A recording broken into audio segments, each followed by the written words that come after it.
सबसे पहले तो ये जानते हैं परीक्षेपण के माप क्या होते हैं और इसकी गणना क्यों की गई। लेकिन उससे पहले मैं आपको बताना चाहूंगा कि अब तक हमने 5 चैप्टर डिस्कस कर चुके हैं और चैप्टर नंबर 5 में यानी पिछले अध्याय में हमने जाना कि केंद्रीय प्रवृत्ति के माप क्या होते हैं, कितने प्रकार के होते हैं और इनकी गणना क्यों की जाती है। तो केंद्रीय प्रवृत्ति के माप वह माप होते हैं जो श्रेणी का प्रतिनिधित्व करते हैं और इसमें मुख्यतः 3 माध्य होते हैं, समांतर माध्य, मध्यिका और बहुलक, जिसपे हम गणना कर चुके हैं ऑलरेडी। इन्हें प्रथम श्रेणी का माध्य भी कहा जाता है क्योंकि ये श्रेणी का प्रतिनिधित्व करते हैं, श्रेणी का औसत मूल्य होता है। अब बात करें चैप्टर नंबर 6 की रिक्वायरमेंट क्यों पड़ी, यानी अपकिरण के माप की गणना की आवश्यकता क्यों पड़ी। तो बच्चों मैं आपको बताना चाहूंगा कि केंद्रीय प्रवृत्ति के माप केवल श्रेणी का प्रतिनिधित्व करते हैं, उससे हमें श्रेणी की बनावट, उसकी संरचना, उसके विस्तार, उसके फैलाव का अध्ययन नहीं हो पाता है। इसलिए श्रेणी का फैलाव कैसा होगा, श्रेणी का विस्तार कैसा है, श्रेणी का आकार कैसा है, इसकी गणना करने के लिए अपकिरण के माप की गणना की आवश्यकता हुई, इसलिए ये चैप्टर पढ़ा जाएगा। तो बच्चों आपको कारण समझ में आ गया कि केंद्रीय प्रवृत्ति माप को प्रथम श्रेणी का माध्य क्यों कहते हैं, वही केंद्रीय प्रवृत्ति के माप के बाद अपकिरण के माप की आवश्यकता क्यों पड़ी। तो चलिए इसी क्रम में बात करें।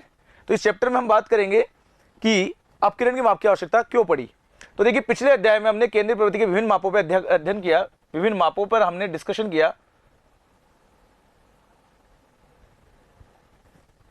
विभिन्न मापों पर गणना करी, जिसमें हमने समांतर माध्य, मध्यिका और बहुलक पर चर्चा करी, जिसमें हमने देखा कि ये श्रेणी के मूल्यों का प्रतिनिधित्व करते हैं, इसलिए इन्हें केंद्रीय प्रवृत्ति का माप कहा जाता है। साथ ही इन्हें प्रथम श्रेणी का माध्य कहा जाता है क्योंकि ये श्रेणी को रिप्रेजेंट करते हैं, श्रेणी का औसत मूल्य होता है, लेकिन इससे श्रेणी की पूरी संरचना, उसके आकार का हमें पता नहीं चलता, इसीलिए हम अपकिरण के माप की गणना करते हैं। तो चैप्टर के कारण का आपको पता चल गया कि ये अध्याय क्यों पढ़ना आवश्यक है, एग्जाम के दृष्टिकोण से ये क्यों महत्वपूर्ण है। इसलिए विभिन्न माध्यों के अध्ययन करने के बाद भी हमें यह नहीं पता चलता कि श्रेणी की संरचना कैसी होगी, उसकी बनावट, उसका फैलाव, उसका विस्तार, इसलिए आदि की जानकारी का पता लगाने के लिए अपकिरण के माप की गणना करनी पड़ती है। तो कारण समझ में आ गया अच्छे से बच्चों, पॉइंट को क्लियर करते चलिए। इसलिए सिम्पसन काफ्का ने एक बात कही कि एक अकेला माध्य पूरी कहानी नहीं बता सकता है। इसी क्रम में मैं आपको एक कहानी सुनाना चाहूंगा बच्चों, इसी चैप्टर से जुड़ा हुआ है। एक सेठ जी का परिवार होता है, वो एक गांव से दूसरे गांव में जाते हैं, बीच में नदी पड़ती है। सेठ जी के परिवार में सेठ जी, उनकी धर्मपत्नी, उनकी एक बेटी और एक बेटा, यानी कुल 4 मेंबर होते हैं। सेठ जी का परिवार जो है, सेठ जी अपने परिवार सहित इस नदी को क्रॉस करने की कोशिश करते हैं क्योंकि वो एक गांव से दूसरे गांव की ओर जा रहे थे।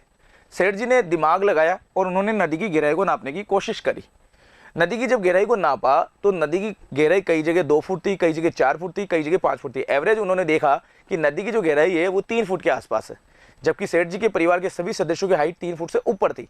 तो सेठ जी ने देखा कि जो पानी आएगा वो केवल गले तक या सीने तक आएगा, इससे ऊपर नहीं आएगा, और उन्होंने नदी क्रॉस करने की योजना बनाई। जैसे ही वो नदी क्रॉस करने लगे तो बीच नदी में गहराई ज्यादा आ गई और पूरा परिवार डूब गया। इसीलिए एक कहावत बनती है, लेखा जोका त्यों, सारा कुनबा डूबा क्यों।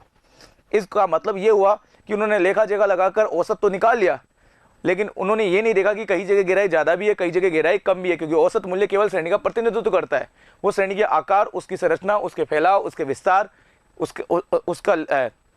उसका कमी विस्तार, इनके बारे में नहीं बता पाता है, इसीलिए पूरा परिवार डूब गया। इसलिए सिम्पसन काफ्का ने कहा कि अगर हम सांख्यिकी में केवल केंद्रीय प्रवृत्ति माप का अध्ययन करके ही श्रेणी के बारे में अध्ययन करें तो ये पूर्ण रूप से व्यापक नहीं होगा, कंप्लीट नहीं होगा और पूरा निष्कर्ष नहीं निकाल पाएगा, क्योंकि श्रेणी की संरचना कैसी है, उसका आकार कैसा है, उसका विस्तार कैसा है, उसके मूल्य कैसे है, इन सब का पता लगाने के लिए भी हमें और आगे अध्ययन करना होगा, और इसी क्रम में अपकिरण के माप की आवश्यकता हुई। इसलिए सिम्पसन काफ्का ने बहुत ही अच्छी लाइन कही कि एक अकेला माध्य पूरी कहानी नहीं बता सकता है। तो इस प्रकार से हमने पिछले अध्याय में समांतर माध्य, मध्यिका और बहुलक की गणना करी, जो कि केंद्रीय प्रवृत्ति के माप होते हैं, जो कि औसत मूल्य होते हैं, सांख्यिकी माध्य होते हैं। लेकिन उन माध्यों से केवल श्रेणी का प्रतिनिधित्व पता चला, श्रेणी का औसत मूल्य का पता चला, लेकिन उन माध्य से हम नहीं बता सकते कि श्रेणी का आकार कैसा है, श्रेणी का विस्तार कैसा है, श्रेणी की संरचना कैसी है। इसीलिए अपकिरण की माप की आवश्यकता हुई। तो पॉइंट क्लियर हो गया बच्चों। इसी क्रम में एक उदाहरण लेते हैं। एक कॉलेज में 3 दोस्त बैठे थे, 3 दोस्त थे जो कैंटीन में बैठे थे और बातचीत कर रहे थे। रोजी, मेरी और उमा, ये 3 फ्रेंड थे। ये कॉलेज की कैंटीन में बैठे थे और डिस्कशन कर रहे थे। ये डिस्कशन कर रहे थे अपने परिवार की मंथली इनकम पर। इनके परिवार में कमाने वाले लगभग मान लीजिए एवरेज 5 लोग हैं जिनकी इनकम पे ये चर्चा कर रहे थे। तीनों के परिवार में आय अर्जन करने वाले 5 व्यक्ति है। रोजी के घर में A B C D E ऐसे हमने 5 मेंबर ले लिए। रोजी के मेंबर में पांचों मेंबर 10,000 रुपये महीने के कमाते हैं। इस तरह से इनके महीने की टोटल इनकम जो है वो 50,000 रुपये महीना है। मेरी के परिवार की जो टोटल इनकम है वो 50,000 है, लेकिन ए उनके परिवार में 12,250 कमाता है, बी 10,000 रुपये कमाता है, सी 7,500 कमाता है, डी 15,000 कमाता है, ई 5,000 कमाता है। इस तरह से इनकी मंथली इनकम भी वही 50,000 आती है, लेकिन इनकम का जो तरीका है वो किसी की ज़्यादा है, किसी की कम है। उमा की फैमिली में भी देखें तो ए मात्र 3,500 कमाता है, जबकि बी 16,500 कमा रहा है, सबसे ज़्यादा वही सी 10,000 कमा रहा है, डी 12,000 कमा रहा है, ई 8,000 रुपये कमा रहा है। इस तरह से इनके परिवार की इनकम कितनी आ रही है? 50,000 आ रही है। अब पॉइंट को समझिए, तीनों के परिवार में कमाने वाले कितने पर्सन है? 5 है। तीनों के परिवार की जो मंथली इनकम का टोटल आ रहा है वो भी 50,000 आ रहा है। अगर केंद्रीय प्रवृत्ति के माप की तरह अगर मैं इनका औसत निकालूं तो बच्चों इनका औसत भी कितना आएगा? 10,000। और अगर हमने पिछले अध्याय के हिसाब से बात करें तो श्रेणी का जो प्रतिनिधित्व मूल्य आ रहा है वो 10,000 रुपये आ रहा है, लेकिन ये 10,000 रुपये हमें श्रेणी की संरचना नहीं बता पा रहा, क्योंकि यहाँ आप देख रहे हो 10,000 सब कमा रहे हैं, इसलिए कम मूल्य अधिक मूल्य सबका समान है। जबकि यहाँ 10,000 रुपये औसत मूल्य आ रहा है, जबकि सबसे ज़्यादा जो कमा रहे हैं वो 50,000 रुपये 15,000 रुपये आ रहा है और सबसे कम 5,000 रुपये आ रहा है। तो यहाँ पे जो विस्तार है, जो कमी है, वृद्धि है, न्यूनतम मूल्य अधिकतम मूल्य का जो अंतर आ रहा है वो मेरी की श्रेणी में देखने को मिल रहा है। इसका मतलब इस श्रेणी में जो है वो अनियमितता है, सब लोगों की इनकम में समानता नहीं है, यानी संरचना में फर्क है। वही उमा की श्रेणी की संरचना देखें तो जहां इनकम जो आ रही है वो 10,000 रुपये आ रही है, जिसमें माइनस देखें तो करीब अगर हम बात करें तो 6,500 माइनस आ रहा है, क्योंकि ए वहां मात्र 3,500 कमा रहा है। जबकि अगर बी की इनकम देखें तो यहाँ 16,500 आ रही है, यानी 6,500 ज़्यादा कमा रहा है। इस तरह से कुछ लोग ज़्यादा कमा रहे हैं, कुछ लोग कम कमा रहे हैं। इसका मतलब श्रेणी में सबसे ज़्यादा अनियमितता उमा की श्रेणी में। इसका मतलब ये हुआ कि तीनों की श्रेणियों की संरचना देखें तो तीनों की श्रेणियों की संरचना में विभिन्नता है, जबकि औसत मूल्य समान है। इसीलिए बच्चों केंद्रीय प्रवृत्ति के माप से हमें पूरी जानकारी नहीं मिलती है। इसलिए श्रेणी के आकार, संरचना, उसके विस्तार, उसके फैलाव, इनकी गणना करने के लिए, इसके अध्ययन करने के लिए अपकिरण की आवश्यकता हुई। इसलिए अपकिरण के माप की गणना की जाती है। इसलिए तो सिम्पसन काफका ने सही कहा कि एक अकेला माध्य पूरी कहानी नहीं बता सकता। तो क्या इस 10,000 से हम श्रेणी का आकार पता लगा सकते थे? नहीं लगा सकते थे। अब आपको अच्छे से समझ में आ गया बच्चों। उपयुक्त तीनों श्रेणी का अध्ययन करने के बाद निष्कर्ष ये निकलता है कि इनके माध्यों में तो समानता है, लेकिन श्रेणी की संरचना और बनावट में काफी विभिन्नता है, काफी अंतर है। और इसी अंतर को ज्ञात करने के लिए हम किसकी गणना करते हैं बच्चों? अपकिरण के माप की गणना करते हैं। अब बच्चों अपकिरण का माप क्या होता है, इस पर भी बात कर लेते हैं। श्रेणी के माध्य से लिए गए पदों के विचलनों के औसत को हम अपकिरण के माप कहते हैं। यानी जो माध्य निकाले जाते हैं उनसे फिर उस श्रेणी की विचलन निकाले जाते हैं और उन विचलनों का योग करके फिर उनका औसत निकालना ही क्या कहलाता है? अपकिरण का माप। इसलिए इसे माध्यों का भी माध्य कहा जाता है, इसलिए इन्हें द्वितीय श्रेणी का माध्य कहा जाता है। तो बच्चों ध्यान रखना, अपकिरण के माप को क्या कहा जाता है? द्वितीय श्रेणी का माध्य। जबकि प्रथम श्रेणी के माध्य जो होते हैं वो केंद्रीय प्रवृत्ति के माप होते हैं, क्योंकि उसमें केवल एक बार माध्य निकाला जाता है। इसमें माध्य निकालने के बाद उनका विचलन निकाला जाता है, फिर उनका योग करके दोबारा से उनका माध्य निकाला जाता है। इसलिए ये माध्यों का भी माध्य है, इसलिए इसे द्वितीय श्रेणी का माध्य कहा जाता है। वही अपकिरण को सामान्य बोलचाल में फैलाव कह सकते हैं, विस्तार कह सकते हैं, प्रसार कह सकते हैं, आदि नामों से जाना जाता है। यानी ये श्रेणी के आकार, उसकी संरचना, उसके फैलाव, उसके विस्तार का अध्ययन करने में सहायक होता है। अपकिरण को द्वितीय श्रेणी का माध्य कहते हैं। ये पॉइंट क्लियर कर लीजिएगा, क्योंकि ये इसमें श्रेणी से निकाले गए माध्यों का भी विचलन निकालकर फिर उनका माध्य निकाला जाता है, इसलिए इन्हें द्वितीय श्रेणी का माध्य कहा जाता है। तो ये पॉइंट नोट कर लीजिएगा। आपसे एग्जाम में पूछा जा सकता है कि द्वितीय श्रेणी के माध्य किसको कहा जाता है? अपकिरण के माप को कहा जाता है, या अपकिरण के माप को द्वितीय श्रेणी का माध्य क्यों कहा जाता है? इस तरह के प्रश्न भी आपसे एग्जाम में पूछे जाते हैं। अपकिरण के जो माप होते हैं वो दो प्रकार के होते हैं, सापेक्ष माप और निरपेक्ष माप। अब बच्चों बात करते हैं निरपेक्ष माप क्या होता है। सबसे पहले सापेक्ष माप के बारे में बात करते हैं। तो इससे से दो तरह के माप होते हैं, सापेक्ष माप और निरपेक्ष माप। जब दो या दो से अधिक श्रेणियों के मूल्य में तुलना करना हो तो उसके अध्ययन करने के लिए जो माप निकाले जाते हैं उन्हें हम सापेक्ष माप कहते हैं, और इसके लिए कोफिशिएंट निकाला जाता है, गुणांक निकाला जाता है। निरपेक्ष माप वो माप होता है जो प्रश्न में दिया होता है उसी संख्या में से व्यक्त किया जाता है, उसे हम निरपेक्ष माप कहते हैं। यानी सापेक्ष माप जो होता है वो प्रतिशत या अनुपात में व्यक्त किए जाते हैं, जबकि निरपेक्ष माप जो प्रश्न में दी गई संख्या है उसी आधार पर इसको प्रस्तुत किया जाता है। तो इस तरह से बच्चों आपसे पूछा जा सकता है कि अपकिरण के माप कितने प्रकार के होते हैं, सापेक्ष माप और निरपेक्ष माप। इसलिए हम दोनों मूल्य पर इसकी गणना करेंगे। अब बच्चों बात करते हैं अपकिरण को मापने की कौन कौन सी विधियां हैं। अपकिरण को मापने की 4 विधियां हैं। विस्तार जिसे हम रेंज कहते हैं, चतुर्थक विचलन जिसे हम क्वांटल डिवीजन कहते हैं, क्यूडी कहते हैं, माध्य विचलन जिसे हम मीन डिवीजन कहते हैं, एमडी कहते हैं, और मानक यानी प्रमाप विचलन जिसे हम स्टैंडर्ड डिविएशन कहते हैं यानी एसडी कहते हैं। इस तरह से इन चारों माप पे हम बात करेंगे। आज हम बात करेंगे विस्तार और चतुर्थक विचलन पर, और अगले पार्ट में हम बात करेंगे बच्चों माध्य विचलन और मानक विचलन पे। तो इस तरह से अपकिरण का माप जिसे हम परिक्षेपण का माप भी कहते हैं। तो बच्चों आज हम पहला कंटेंट पढ़ते हैं जिसका नाम है विस्तार। विस्तार कह दीजिए या परास कह दीजिए, एक ही बात है। इसे अंग्रेजी में रेंज कहते हैं, इसलिए इसको कौन से चिन्ह से दर्शाते हैं? आर चिन्ह से दर्शाते हैं। श्रेणी का अधिकतम मूल्य और न्यूनतम मूल्य का जो अंतर होता है उसे ही हम क्या कहते हैं? विस्तार कहते हैं। इसे ही सांख्यिकी की भाषा में परास भी कहा जाता है। किसी समंक माला यानी किसी भी श्रेणी का बड़ा मूल्य और सबसे छोटे मूल्य के अंतर को क्या कहते हैं बच्चों? विस्तार कहते हैं। अंग्रेजी में इसे रेंज से दर्शाते हैं, इसलिए इसको आर से दर्शाया जाता है। विस्तार जब कम आता है, जब विस्तार की गणना करते हैं और जब इसका अंतर कम आता है तो इसका मतलब श्रेणी नियमित है, श्रेणी की संरचना सही है, संतुलित है। और अगर विस्तार ज्यादा आता है तो इसका मतलब श्रेणी में अनियमितता ज्यादा है। इसलिए श्रेणी की बनावट, उसके फैलाव, उसके विस्तार की गणना करने के लिए हम अपकिरण के माप का प्रयोग करते हैं, जिसमें हम सबसे पहले बात करेंगे आज विस्तार पर। तो बच्चों आपको समझ में आ गया विस्तार किसे कहते हैं? तो श्रेणी का सबसे बड़ा मूल्य तथा सबसे छोटे मूल्य के अंतर को विस्तार कहा जाता है, जो कि श्रेणी के मूल्यों में होने वाली अनियमितता का पता लगाता है। यह अपकिरण ज्ञात करने की सबसे सरलतम विधि है। चलिए अब इसका फॉर्मूला बात करते हैं। तो देखिए व्यक्तिगत श्रेणी में हम इसकी कैसी गणना करेंगे? तो इसका फॉर्मूला होगा आर बराबर एच माइनस एल। आर का मतलब होता है बच्चों रेंज, यानी हम इसे कहेंगे विस्तार। एच का मतलब होता है हाईएस्ट वैल्यू यानी अधिकतम मूल्य, और एल का मतलब हो गया लोएस्ट वैल्यू यानी न्यूनतम मूल्य। जब अधिकतम मूल्य में से न्यूनतम मूल्य को घटा दिया जाता है तो क्या प्राप्त होगा? रेंज प्राप्त होगा। और इसे हम कहते हैं निरपेक्ष माप। क्या कहते हैं बच्चों? इसे हम श्रेणी का निरपेक्ष माप कहते हैं। वही अगर हम इसका सापेक्ष माप निकालना हो यानी तुलनात्मक माप निकालना हो तो हम निकालेंगे कोफिशिएंट ऑफ रेंज। इसे कहा जाता है विस्तार गुणांक। अब विस्तार गुणांक कैसे निकाला जाता है बच्चों? श्रेणी के अधिकतम मूल्य में से न्यूनतम मूल्य को घटाने के बाद अधिकतम और न्यूनतम मूल्य के योग का भाग देने पर जो अनुपात निकलता है उसे हम कहते हैं कोफिशिएंट ऑफ रेंज। चलिए एक उदाहरण लेते हैं। निम्न समंकों से विस्तार, अपकिरण तथा उसके गुणांक का निर्धारण कीजिए। यानी हमें अपकिरण में विस्तार का माप निकालना है और विस्तार गुणांक निकालना है। यहाँ हमारे सामने एक व्यक्तिगत तालिका दे रखी है मजदूरी के रूप में 40, 60, 55, 88, 100, 75, 80, 45 और 70। ठीक है, अब अगर हम इसमें देखें तो सबसे बड़ा मूल्य कौन सा है, सबसे छोटा मूल्य क्या है वो देखेंगे, क्योंकि विस्तार की गणना करते समय हमें क्या चाहिए? श्रेणी के सबसे बड़ा मूल्य और सबसे छोटा मूल्य चाहिए, क्योंकि श्रेणी के सबसे बड़े मूल्य और छोटे मूल्य के अंतर को ही हम क्या कहते हैं? विस्तार कहते हैं। तो यहाँ श्रेणी का सबसे बड़ा मूल्य क्या है बच्चों? 100 है, और श्रेणी का सबसे छोटा मूल्य कौन सा है? 40 है। इसलिए फॉर्मूला क्या है? विस्तार इक्वल टू अधिकतम मूल्य माइनस न्यूनतम मूल्य।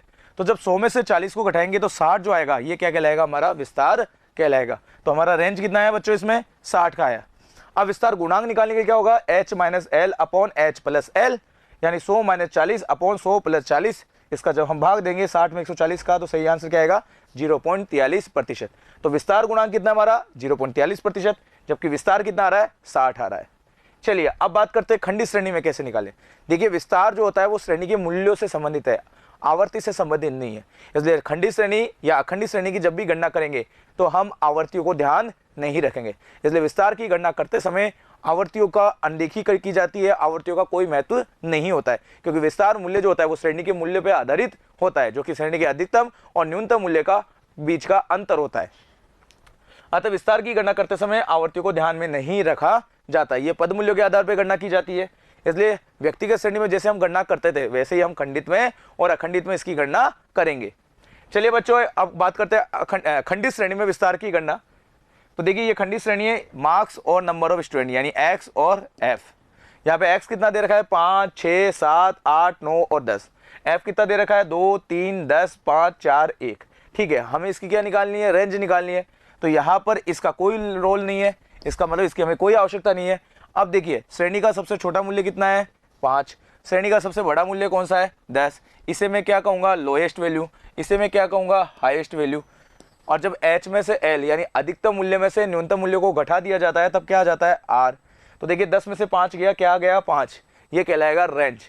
और अब अगर हमें कोफिशिएंट ऑफ रेंज निकालना है तो हम क्या करेंगे, अधिकतम में से न्यूनतम मूल्य का मान निकाल कर उसमें अधिकतम न्यूनतम का योग का भाग दे देंगे, तो इससे क्या निकल जाएगा, कोफिशिएंट ऑफ रेंज निकल जाएगा, यानी विस्तार गुणांक निकल जाएगा। तो देखिए 10 में से 5 गया तो बचा 5, और 10 और 5 15 गया, तो 5 में जब 15 का भाग देंगे तो 0.33 आएगा। ये हमारा हो गया सापेक्ष माप। तो इस तरह से विस्तार की गणना करें। तो विस्तार की गणना करना काफी आसान है। यह श्रेणी के मूल्यों में अनियमितता का पता लगाता है। अधिकतम और न्यूनतम मूल्य के बीच के अंतर को हम विस्तार कहते हैं। ये पॉइंट आपको समझना है। चलिए अब बच्चों बात करते हैं अखंडित श्रेणी में भी। जैसे कि आप सबको मैंने भी बताया कि विस्तार की गणना करते समय आवर्तियों को ध्यान नहीं रखा जाता है। विस्तार जो होता है वो मूल्यों पर आधारित होता है, क्योंकि इसकी डेफिनेशन ही यही कहती है कि श्रेणी का अधिकतम और न्यूनतम मूल्य के बीच का जो अंतर होता है उसे हम क्या कहते हैं, विस्तार कहते हैं। तो यहाँ पर भी चाहे वो खंडित हो चाहे अखंडित हो, आवर्तियों को ध्यान नहीं रखा जाता है। चलिए एक उदाहरण है, वजन, यानी यहाँ हमें वर्ग दे रखा है 100 से 110, 110 से 120, 120 से 130, 130 से 140, 140 से 150 और 150 से 160। यहाँ पे आवर्ती दे रखी है, यानी ऐप दे रखी है 5, 10, 20, 15, 8 और 5। तो इसका मतलब विस्तार की गणना करते समय आवर्तियों को ध्यान नहीं रखा जाता है। इसका मतलब इसका कोई रोल नहीं है। अब देखिए श्रेणी का सबसे छोटा मूल्य कितना है, 100, और श्रेणी का सबसे बड़ा मूल्य कौन सा है, 160, क्योंकि बड़े और छोटे मूल्य का जो अंतर होता है वही क्या कहलाता है, विस्तार कहलाता है। तो यहाँ पे 160 में जब 100 को लेस कर देंगे तो बच्चों कितना आएगा, 60 आएगा। ये हो गया हमारा विस्तार हो गया। और इसी तरह अगर हम विस्तार गुणांक की गणना करेंगे तो 160 माइनस 100 अपॉन 160 प्लस 100 भाग दे देंगे, ये आ गया 0.23 हमारा विस्तार गुणांक आ गया। तो इसी साथ विस्तार वाला पॉइंट क्लियर हो गया। तो आपने जाना कि विस्तार जो होता है वो श्रेणी का सबसे छोटा और बड़ा मूल्य के बीच के अंतर जो होता है वो विस्तार कहलाता है। ये अपकिरण की माप की गणना करने का सबसे सरलतम विधि होती है। अब बच्चों बात करते हैं सेकंड मेथड। अपकिरण माप की गणना में सेकंड तरीका पड़ता है चतुर्थक विचलन, जिसे हम क्वार्टाइल डिविएशन कहते हैं। शॉर्ट में इसे हम क्यूडी से दर्शाते हैं, यानी चतुर्थक विचलन। चतुर्थक विचलन जो होता है बच्चों वो मध्यका पे आधारित होता है। किस पे आधारित होता है, ये मध्यका पे आधारित होता है। आपको मैंने पिछले अध्याय में बताया था कि मध्यका क्या होती है। श्रेणी को जो दो बराबर मूल्यों में जो बांटती है उसे हम मध्यका कहते हैं। ये स्थिति संबंधी माध्य होता है। अब हम बात करेंगे चतुर्थक विचलन पर, जो कि श्रेणी को 4 बराबर भागों में बांटती है। चतुर्थक जो विचलन होता है वो श्रेणी में तीसरे और पहले चतुर्थक विचलन के अंतर को हम क्या कहेंगे, चतुर्थक विचलन कहेंगे। अंतर का जो आधा मूल्य होता है उसे हम चतुर्थक विचलन कहेंगे। बच्चों मैं आपको बताना चाहूंगा, चतुर्थक जो होता है वो श्रेणी को 4 बराबर भागों में बांटता है, जिसमें बड़ा जो चतुर्थक होता है वो Q3 होता है, यानी तृतीय चतुर्थक होता है, और जो छोटा होता है वो प्रथम चतुर्थक होता है, और जो द्वितीय चतुर्थक होता है उसे हम मध्यका कहते हैं। ये बात मैंने आपको पिछले अध्याय में भी बताई थी। तो इस तरह से चतुर्थक एक होता है अंतर चतुर्थक विस्तार, IQR, इंटरनल क्वार्टाइल रेंज। जब तृतीय चतुर्थक में से प्रथम चतुर्थक को घटा दिया जाता है तो इससे प्राप्त होता है अंतर चतुर्थक विस्तार, और जब इसको आधा कर दिया जाता है, जब इसमें 2 का भाग दे दिया जाता है तो इससे प्राप्त होता है चतुर्थक विस्तार, जिसे हम कहते हैं QD। तो दोस्तों फॉर्मूला क्या बनेगा, Q3 माइनस Q1 अपॉन 2।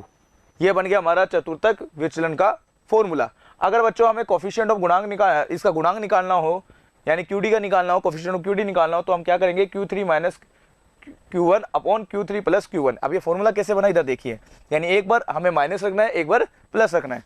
जब हमें कोफिशिएंट ऑफ QD निकालना है तो कैसे बनेगा, Q3 माइनस Q1 अपॉन 2, और एक बार क्या लेना है, हमें प्लस का लेना है, Q3 माइनस Q1 अपॉन 2। अब 2 से 2 कट गया, इसलिए हम इसको रख देंगे Q3 minus Q1 upon Q3 plus Q1, और ये इससे निकल जाएगा कोफिशिएंट ऑफ QD, यानी चतुर्थक विचलन। अब व्यक्तिगत श्रेणी में चतुर्थक विचलन की गणना करेंगे। यहाँ हमारे सामने व्यक्तिगत श्रेणी दे रखी है, ध्यान रखिएगा, क्रम संख्या है और यह विद्यार्थी है, इसको हम x मानेंगे, ठीक है। चतुर्थक विचलन की गणना करना है, इसलिए हम इसको पहले आरोही क्रम में व्यवस्थित करेंगे, ठीक है। आरोही क्रम में हम इसको व्यवस्थित करेंगे कैसे, तो यहाँ हमारे को x बनाना है। अब इसको व्यवस्थित करेंगे तो देखिए श्रेणी में सबसे छोटा मूल्य कौन सा है, 15। उसके बाद कौन सा है, 15 के बाद देखो बच्चों 20 है। 20 के बाद कौन सा है, 23 है। 23 2 बार आ रहा है तो 23 को हम 2 बार लिखेंगे। उसके बाद बच्चों हम देखेंगे 25 है। 25 कितनी बार आ रहा है, 3 बार आ रहा है। तो इस तरह श्रेणी में कितने मूल्य हो गए, 1 2 3 4 5 6 7, तो वहाँ भी 7 दे रखे। अब हमें इसका क्या निकालना है, चतुर्थक विचलन निकालना है। लेकिन चतुर्थक विचलन की गणना करने के लिए हमें सबसे पहले क्या चाहिए, उच्च चतुर्थक जिसे हम Q3 कहते हैं, और प्रथम चतुर्थक जिसे निम्न चतुर्थक भी कहते हैं। तो Q1 और Q3 चाहिए, तो सबसे पहले Q1 की गणना करेंगे।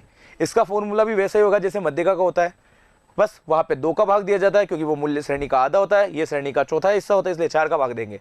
तो फॉर्मूला क्या बनेगा, Q1 equal to size of n+1/4 TH item, यानी श्रेणी का चौथा जो मूल्य होगा वो क्या होगा, प्रथम चतुर्थक होगा। तो यहाँ श्रेणी में टोटल पद कितने, 7 है। एक फॉर्मूले का हो गया 7 और एक 8 हो गया। 8 में 4 का जब भाग देंगे तो कितना आएगा, 2 आएगा। तो श्रेणी में दूसरा मूल्य कौन सा हो गया, 1 2 3 4 5 6 7। तो यहाँ पे दूसरा मूल्य कौन सा हो गया, 20, यानी Q1 कितना आया, 20 आ गया। इसी तरह हमें Q3 निकालनी है। अब Q3 के लिए फॉर्मूला क्या अप्लाई करेंगे, Q3 के लिए फॉर्मूला क्या अप्लाई करेंगे, size of 3n+1/4 TH item.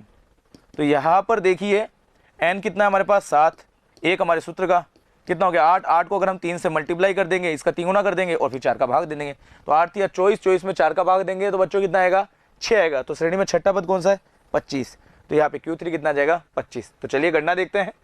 तो इस तरह से Q1 20 आ गया हमारा, क्योंकि हम n कितना था हमारे पास, 7। तो 7 और 1 कितना हो गया, 8 हो गया। और 8 में जब 4 का भाग देंगे तो कितना आ गया, 2 आ गया। और श्रेणी में दूसरा मूल्य कौन सा है, 20 है। तो हमारा Q1 कितना आ गया, 20 आ गया।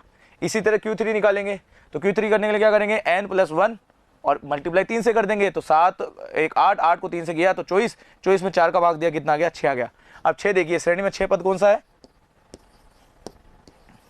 25। तो यहाँ पर हमारा Q3 कितना आ गया, 25। बच्चों आप एक तरीका ये भी कर सकते हैं, देखिए यहाँ पे Q1 जो आ रहा है, Q1 की जो साइज आ रही है वो कितनी आ रही है, 2 आ रही है। तो Q3 की क्या आएगी, इसको 3 गुना यहाँ से भी कर सकते हैं, 2 × 3। तो यहाँ पे 6 आ गया, 6 वैल्यू देख लीजिए। एग्जाम में अगर आपके पास टाइम कम हो तो आप या तो फॉर्मूले में डाल के देख लीजिए, अगर आपको Q1 आ गया तो Q3 इसका 3 गुना होता है। 3 गुना यहाँ से नहीं, यहाँ से देखना है साइज के हिसाब से। तो श्रेणी में जो आकार था वो दूसरा पद था, तो यहाँ पे इसका कौन सा पद है, 2 को मल्टीप्लाई कर दो 3 से तो छठा पद हो जाएगा। और छठे पद का मूल्य कितना है, 25। तो यहाँ पे Q3 कितना हो जाएगा, 25 हो जाएगा। इस तरह से हमारी 25 वैल्यू आ गई। अब हम फॉर्मूले में रखेंगे। फॉर्मूला क्या होगा, Q3 - Q1/2। तो 25 में से 20 गया तो कितना है बच्चों, 5 है। और उस 5 में जब 2 का भाग दे देंगे तो ये 2.5 जो आया, 2.5 वो हमारा क्या कहलाएगा, चतुर्थक विचलन कहलाएगा। कोफिशिएंट निकालने के लिए क्या करेंगे, एक बार प्लस माइनस का एक बार प्लस कर देंगे। तो 5 में 25 में से 20 गया तो 5 और 25 + 20 45। तो 5 में 45 का भाग देंगे तो 0.11 आया, वो चतुर्थक विचलन गुणांक आ गया। तो इस तरह से गणना करनी है, ठीक है। तो बिल्कुल आसान है, कोई बड़ी बात नहीं है। अगर आपने केंद्रीय प्रवृत्ति का माप अच्छे से पढ़ लिया तो आपको भी इस चैप्टर में कोई गणना में कोई तकलीफ नहीं होगी। चतुर्थ विचलन के बारे में मैंने उस अध्याय में भी आपको बताया था। साथ ही ये मध्यिका पे आधारित माप है, इसलिए इसकी गणना इस तरह से की जाती है। चलिए अब विषम योग होने पर, चलिए ये तो समान संख्या थी, निकाल लिया। जैसे मध्यिका में भी सम और विषम की समस्या थी, क्योंकि मध्यिका पर आधारित है। तो चतुर्थक में मान लो अगर विषम संख्या हो तो कैसे करेंगे। तो यह एक उदाहरण है, व्यक्तिगत श्रेणी है, 28, 18, 20, 24, 30, 15, 47 और 27।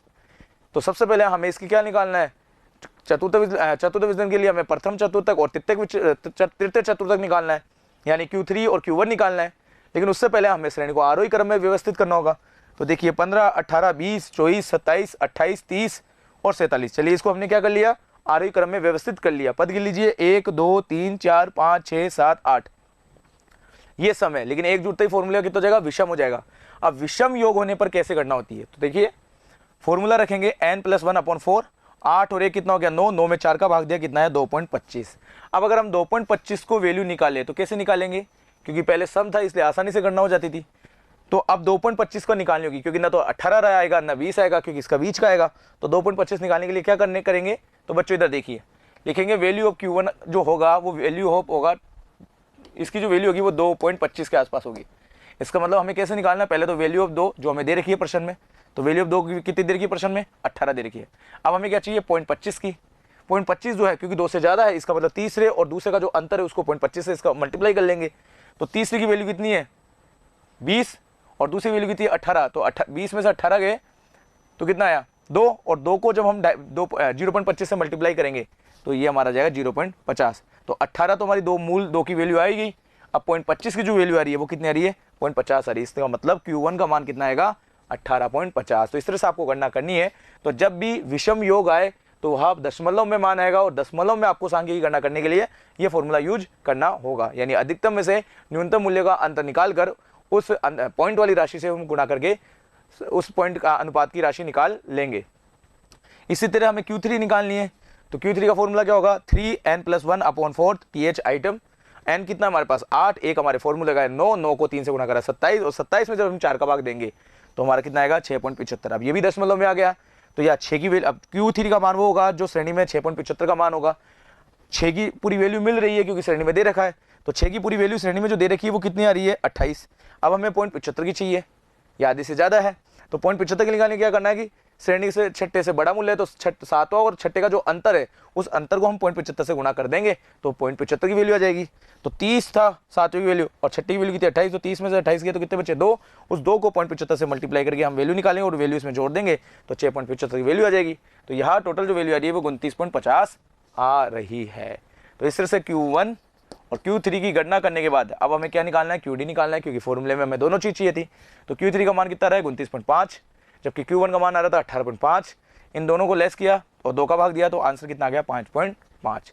जब गुणांक निकालना हो तो माइनस कर दो, एक बार प्लस कर दो, ये लो मान आ गया हमारा 0.229। बहुत आसान है, एक बार आप इसको देखिएगा, दोबारा देखिएगा और फॉर्मूले को अप्लाई करिएगा, गुणा करिएगा। थोड़ा सा डिफिकल्ट है लेकिन आसान है, समझोगे, कंसेप्ट क्लियर करना है क्योंकि इस तरह की गणना हमें करनी पड़ेगी। तो बच्चों आपको समझ में आ गया कि चतुर्थ विचलन जो होता है ये श्रेणी की माप गणना का एक अच्छा माप होता है और ये श्रेणी के तृतीयक चतुर्थक और प्रथम चतुर्थक पे के माप पे आधारित होता है, क्योंकि चतुर्थक जो होता है वो श्रेणी को 4 बराबर भागों में विभाजित करता है। इसमें उच्च चतुर्थक का दर्जा Q3 को दिया जाता है जिसे हम तृतीय चतुर्थक कहते हैं, और निम्न चतुर्थक का दर्जा Q1 को दिया जाता है जिसे हम प्रथम चतुर्थक कहते हैं। इन दोनों के अंतर को अंतर चतुर्थक विस्तार कहा जाता है, और जब इसमें को आधा कर दिया जाता है, जब 2 का भाग दे दिया जाता है तो उसे चतुर्थक विचलन कहा जाता है। अब खंडी श्रेणी में चतुर्थ विचलन की गणना करेंगे तो आपको सबको पता है कि जिस प्रकार व्यक्तिगत खंडी मध्यिका में गणना करते थे उसी प्रकार यहाँ भी वैसे ही करना होगी। इसलिए आवर्तियों को हमें क्या बनाना होगा, आवर्तियों का योग करके हमें CF निकालनी होगी। तो हम सबसे पहले क्या करेंगे, CF बनाएंगे। तो F की CF बना देंगे तो 3 हो गया, 3 में 60 जोड़ोगे, 63 को 130 में जोड़ोगे 193। इस तरह से इसका क्रमानुसार योग करके हम निकाल लेंगे CF। दोस्तों एक बात तो बताना चाहूँगा, अंतिम जो CF मूल्य होता है वही श्रेणी का योग होता है। तो n बराबर कितना आ गया 542। चाहे आप F का टोटल ऐसे कर लो, चाहे आप क्रमानुसार योग कर लो, एक ही बात है। चतुर्थ विचलन की गणना करेंगे। यहाँ पे चतुर्थ विचलन की गणना करने के लिए हमें क्या गणना करना है और कोफिशिएंट ऑफ QD निकालना है। चतुर्थ विचलन गणना के लिए हमें क्या चाहिए, ये तो कोफिशिएंट ऑफ QD का हो गया। और चतुर्थ विचलन के लिए हमें क्या चाहिए, यानी QD निकालने के लिए क्या चाहिए, Q3 माइनस Q1/2, यानी मुझे Q3 और Q1 चाहिए। तो यहाँ पर भी वही Q1 और Q3 निकालना होगा। तो सबसे पहले Q1 निकालते हैं। तो n हमारे पास कितना है 542, एक हमारे फॉर्मूले का यानी 543 और 4 का भाग दे देंगे। जब इसमें 4 का भाग देंगे तो कितना आएगा 135.75। अब इस मान को श्रेणी के मूल्य में CF मूल्य में से गुजारेंगे। जिस CF मूल्य में इसका मान पूरा चला जाएगा उसके सामने वाला मूल्य Q1 का माप होगा। तो यहाँ पर हमारा मान कितना आ रहा था 135.75। तो 135.75 को जब हम गुजार रहे हैं तो वो 193 में पूरा जा रहा है। इसका मतलब Q1 की वैल्यू कितनी आएगी 5 आएगी। तो यहाँ देख लीजिए Q1 की वैल्यू कितनी आ गई 5 आ गई। इसी तरह Q3 निकालेंगे तो 543 हो गया, 543 को तिगुना करेंगे और जब 4 का भाग देंगे तो हमारी वैल्यू आएगी 407.25।